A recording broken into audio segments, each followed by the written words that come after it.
तो अब हम जंप कर चुके हैं सैंक्ची ब्रदर्स एंड सिस्टर के इशू नंबर 5 पे, जो कि इस सीरीज़ का लास्ट एपिसोड होने वाला है। और अब हम देखेंगे बहुत ज़्यादा एक्शंस ब्रदर और सिस्टर के बीच का। तो पिछली कॉमिक्स में हमने देख लिया था कि ज़ैंग ज़ू की आर्मी बनाने में बहुत ज़्यादा जो ताकतवर हो चुकी है, बहुत ज़्यादा कंपैटिबल हो चुकी है सिस्टर हैमर उसकी आर्मी बनाने में। और हम ये भी देख चुके थे कि वो ज़्यादा है अपने जो चाचा जान की वो होती है सोल के पास, और वो उसको ट्रू मीनिंग बताती है उसकी फैमिली का, उसके पर्पस का, जो भी होता है। और लास्ट में ना मॉन्स्टर ने ब्रदर सैबर को सैंक्ची के बारे में कुछ ऐसा दिखा दिया होता है जिसको देखकर ब्रदर सैबर के तोते उड़ गए होते हैं। और इस चीज़ ये सारी लिंक है, जितनी भी सारी वीडियो हैं, जितने भी सारे एपिसोड है, प्रीवियस इश्यूज़ हैं, उन सब की लिंक आई बटन पे फ्लैश हो रही है, वहाँ पे जाके आप देख सकते हो। और अगर देख लिया तो फिर देर किस बात की, चलो फिर स्टार्ट करते हैं शैंग-ची ब्रदर्स एंड सिस्टर्स इशू 5। तो स्टार्टिंग में ही सिस्टर सैबर अपने सारे ज़ैंगज़ीज़ के साथ लंदन में अटैक कर देती है सबके ऊपर।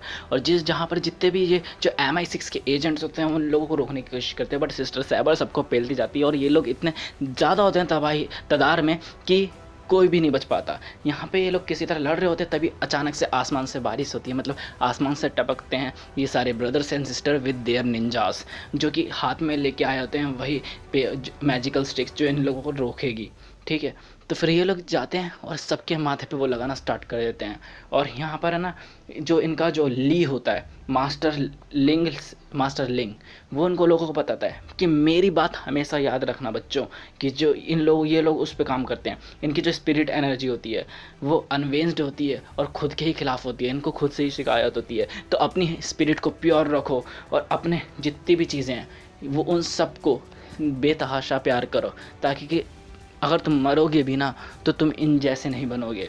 तो फिर वो ये लोग वही करने लगते हैं, ये सारे वही सारा चीज़ करने लगते हैं जो ये कहता है। और वो बोलता है कि brother hand sister hammer east की तरफ गई है। तो वो ये लोग उस बाकी सबको संभालते हैं और ये सिस्टर हैमर की तरफ बढ़ता है। बट ये सबको है ना वो लगाते हुए जाते हैं, सबके माथों पे वो स्ट्रिप लगाते हुए जाते हैं। तो वो ब्रदर सैबर बोलता है कि सिस्टर हैमर इतने सारे बंदों को क्रिएट कैसे कर सकती है। तो वो बोलता है मैं जानता हूँ, ये वो बंदे हैं जिनको अपनी लाइफ से ही शिकायत रहती है हमेशा। तो फिर जो सिस्टर डैगर होती है वो बोलती है या लाइफ इज़ सो अनफेयर। तो फिर वो बोलती है कि तुम 13 साल की उम्र में one of the best champion बन चुकी हो, तो लाइफ अनफेयर कैसे हुई। तो फिर वो बोलती है कि मैं ऐसा नहीं कह रही, जनरली हर कोई ऐसा कहता है।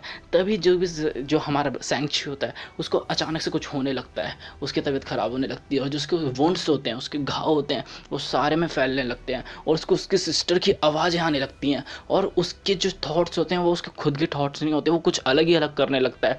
वो दीवार पर पंच मारने लगता है और अपने दोनों भाई बहनों को बोलता है कि यहाँ से भागो। तभी वहाँ पर आती है सिस्टर हैमर और अपने हैमर से बूम पेल देती है और वो उसको रुकने के लिए बोलता है। तो वो बोलती है कि मेरे ज़ैंगज़ी ने तुम्हें काट लिया था, अब तुम भी उनमें से एक बनोगे ब्रदर, और अब तुम मेरी हर कमांड मानोगे, सारी की सारी। तभी उसके ऊपर सिस्टर डैगर और ब्रदर सैबर दोनों हमला कर देते हैं। सिस्टर हैमर जोर से चिल्लाती है कि इन दोनों को रोको ब्रदर हैंड, और ब्रदर हैंड उन दोनों को बहुत बुरी तरह पंच मारता है और किसी तरह अपने आप को कंट्रोल करने की कोशिश करता है।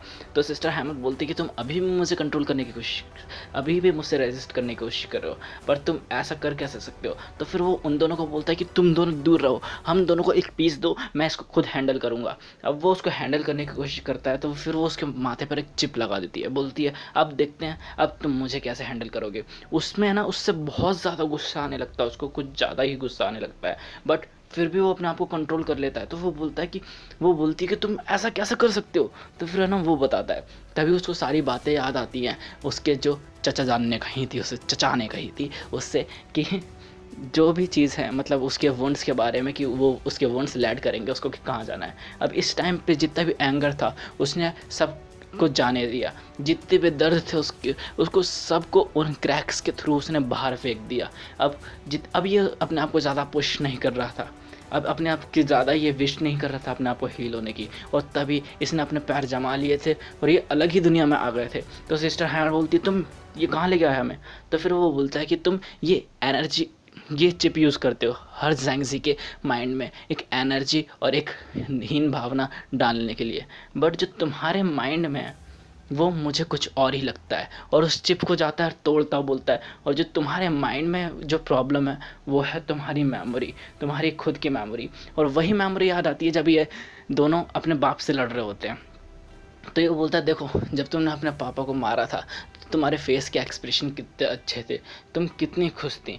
और यहाँ पे हम देख सकते हैं कि जैसे कि उसका फादर ने इसको एक अलग ही ओपन केज में डाला था, जहाँ पर इसको सिर्फ कुछ घंटे तक के लिए रखा और फिर उसको एक अलग जगह पे शिफ्ट कर दिया, जो जो क्या था, चारा सांदस सैंड्स रसिया में, जो कि थी the deadly house of hammer, जहाँ पे उसका पूरा सेकंड चाइल्डहुड गिरा था। और वहाँ पे वो उस लड़की को लेके आया था और उसने उसको ट्रेन करा था, और बहुत कम एज में ही वो बहुत ज़्यादा जेन्युइन तरीके से बन चुकी थी। और उसने ना फिर भी उसकी कोई रिस्पेक्ट नहीं करी, मतलब जो उसके फादर थे उसने कुछ भी उसकी रिस्पेक्ट नहीं करी। और वो बोल रहा था कि जब जब कई सालों पहले जब सैंग जी तुमसे बहुत छोटा था ना, वो तभी ऐसा कर चुका था, बट तुम तो अभी भी कुछ नहीं कर पा रही हो उसके आगे।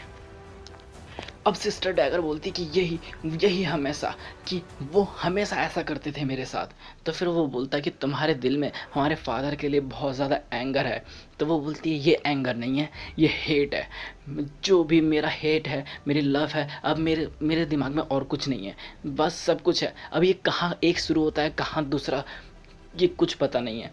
तो फिर वो बोलती है वो बोलता है सी हुआ, अब ये मैटर नहीं करता, अब वो जा चुके हैं, वो मर चुके हैं। तो फिर वो बोलता है कि वो बोलती है कि भले से तुम्हारा ब्रेन वॉश करा हो इन सब लोगों ने, बट तुम भी जानते हो कि वो अभी भी हमारे साथ हैं, वो यहीं हैं। तभी उसके फादर की आत्मा आती है, उन दोनों को उठा के बोलती है सैंग से, सैंग जी यू, तुम्हारे फादर का नाम हमेशा तुम्हारे साथ रहेगा, चाहे तुम भी कितना भी भागने की कोशिश करो, मैं हमेशा तुम्हारे साथ ही रहूँगा। और उसकी सिस्टर को बोलता है तुम कभी कुछ कर ही नहीं सकती, तुम मेरे बिना कुछ नहीं हो, एग्जैक्ट मैंने तुम लोगों को बनाया है, मैं हमेशा तुम्हारे साथ रहूँगा, तुम मेरे बिना कुछ भी नहीं हो। उस सैंग तभी उसको पलटता है और उसकी गर्दन में चौक लगाता है, उसको बोलता है कि देखो ये हमेशा हमारे साथ रहेंगे, बट इनको ध्यान से देखो, not as a little girl but as a now, इनको ध्यान से देखो, ये वो बूढ़ा आदमी है जिसके अंदर बहुत ज़्यादा डर भरा हुआ है, बहुत ज़्यादा हेट भरी हुई है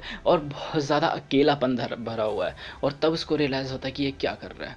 और अब ये रियलिटी में वापस आ जाती है और इसको और ज़्यादा अपने फादर की जो हेट होती है वो फील नहीं हो रहा होता है। और यहाँ पे जितने भी ज़ॉम्बीज़ होते हैं, वैम्पायर ज़ॉम्बीज़, वो सारे डाउन हो जाते हैं।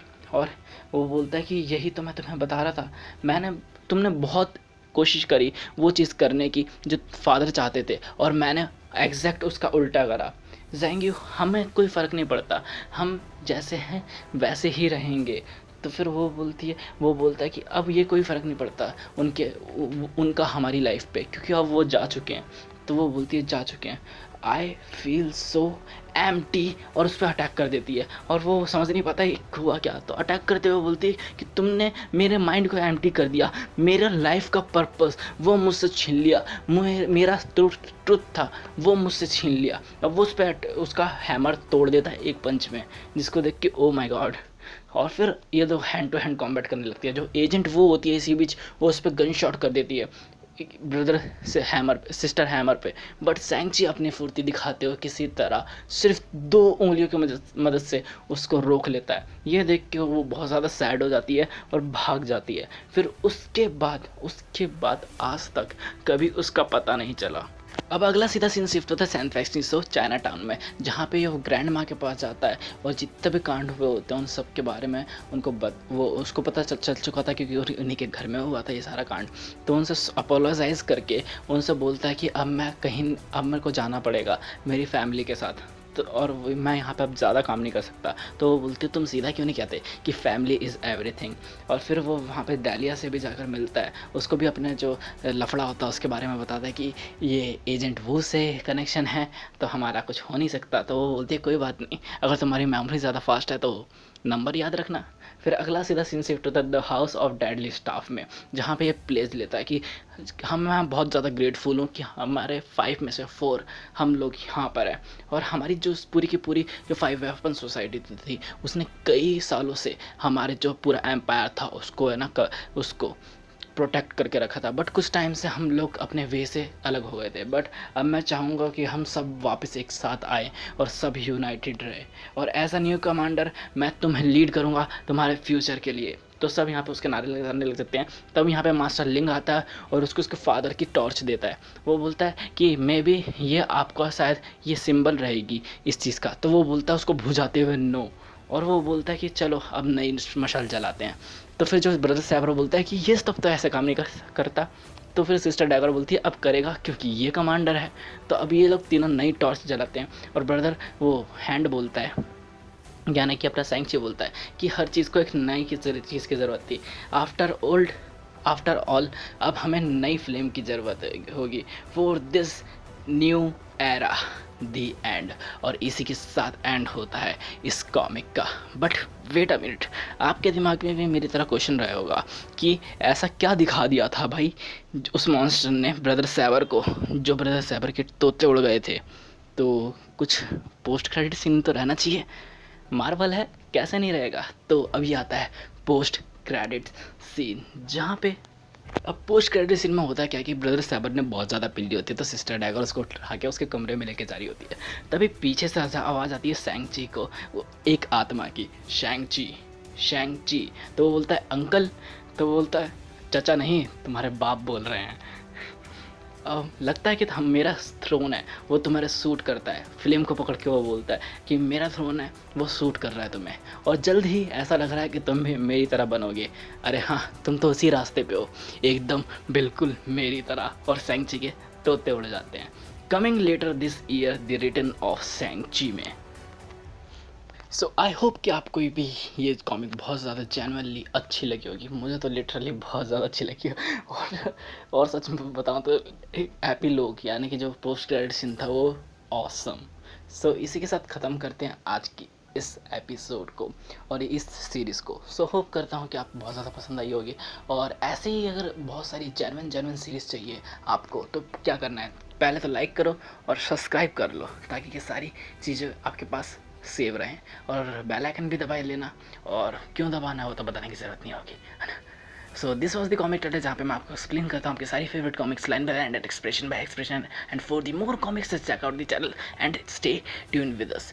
और कमेंट भी कर सकते हो, और इन द एंड जाते जाते शेयर करना बिल्कुल भूलना, क्योंकि जितने ज़्यादा लोग होंगे उतना ज़्यादा बचाएगा। सो बाय।